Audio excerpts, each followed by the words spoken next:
America is not a racist country. Ladies and gentlemen, this is a judge, and it's kind of hard to believe that this dude is a judge. I guess they're letting anybody be a judge these days, right?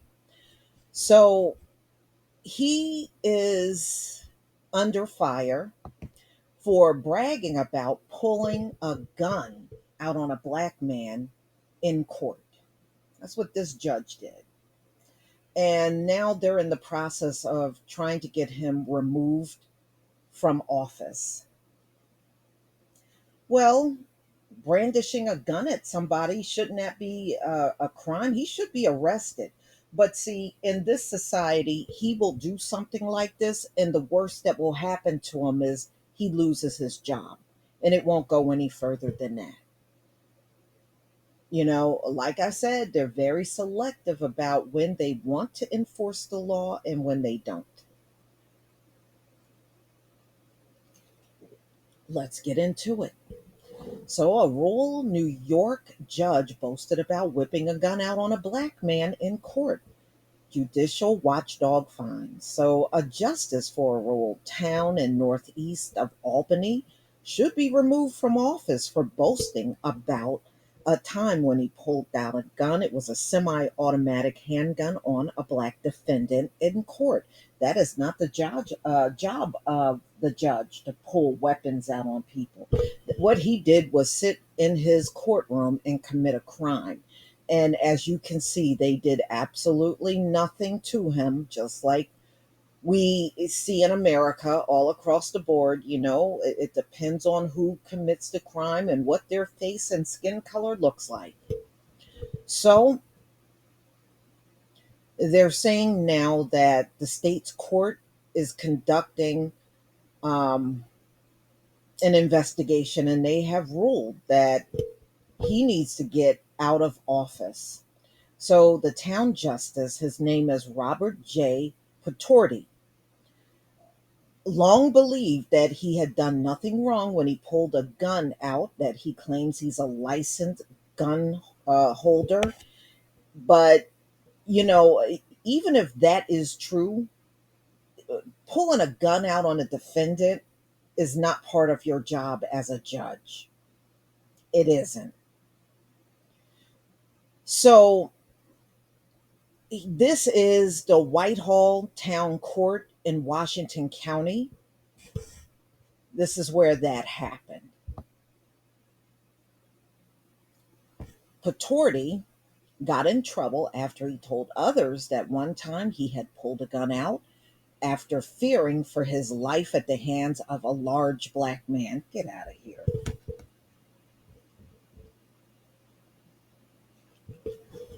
Patorti is just looking for any reason.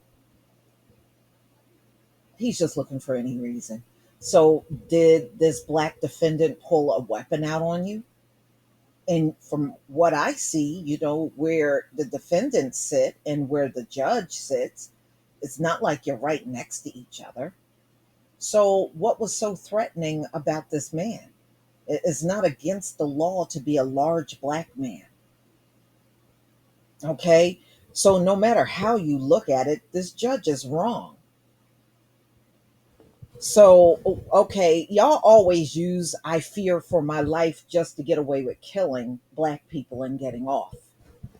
So, the judge, who was white, exaggerated that the man's stature described him as a 6'9" black man. So he was 6'9" tall, built like a football player. In fact, the man was 6 feet tall and 165 pounds. So he just straight up lied.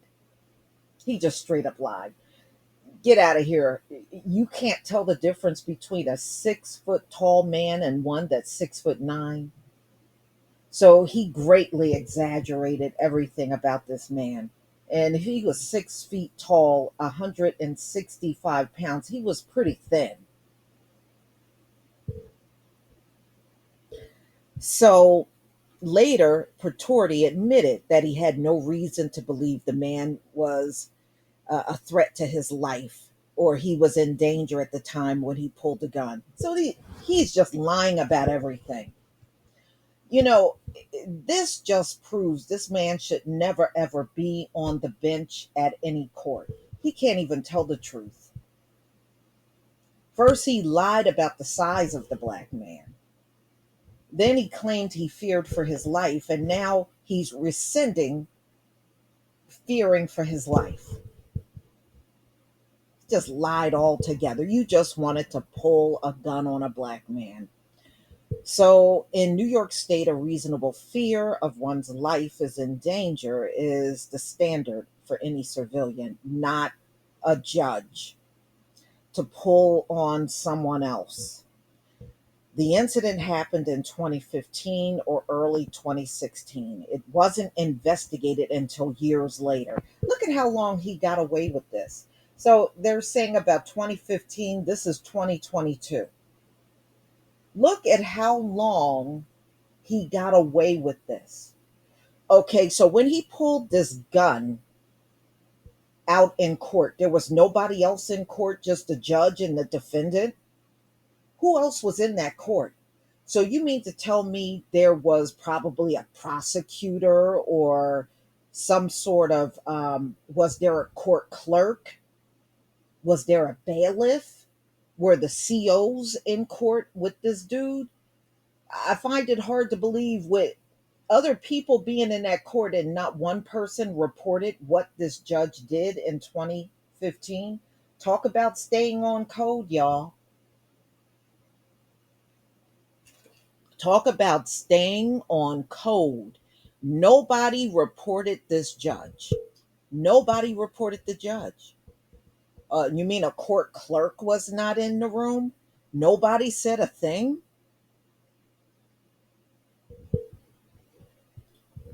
So it was not investigated until years later when Patorti, this is what he said, described his actions at a judge conference later to his supervising judge. So he thought it was funny. He was telling people because he thought what he did to this black man in court, that he lied about his size and being in fear of his life. I guess he thought it was hilarious that, this guy was probably scared he was going to pull the trigger. Patorti had presided over a case in which the defendant had admitted attacking the defendant's wife and another man with a knife. The judge agreed to a plea that allowed the defendant to avoid a felony and ordered him to stay out of trouble for a year. The judge later agreed to reduce the defendant's fine after learning he couldn't afford the fine. But during a later court appearance, Patorti pulled out his legally possessed gun on the defendant after the man allegedly crossed a stop line in front of the judge's bench. That, you know what? You still didn't have to pull out no gun for that reason. You didn't have to pull out no gun for that reason. Mm-mm. He's just making stuff up. Patorti later told his cousin, a college journalism student, about the incident, and later he described it to his colleagues at a judges conference in 2018. The subsequent investigation led this week's action by the Judicial Conduct Commission. All but one of the commission 11 members voted to recommend that Patorti be removed from office for the incident, that the appearances of racial bias. Yeah, it sure was. Patorti had repeatedly described the man as black and exaggerated the size and strength in explaining why he pulled the gun. So this guy really, he was 6 feet tall, but he was not very big. At 165 pounds, he wasn't very big. As well as a profound lack of recognition that what he did was wrong. Well, if he is supposed to uphold the law as a judge sitting on the bench. That's what he's supposed to do, right? Then he knows what the law is. He did what he felt he could get away with. That's what he did in that courtroom. He figured he's a white guy. He pointed a gun at a black man, and nobody was ever going to do a thing to him. That's what he thought.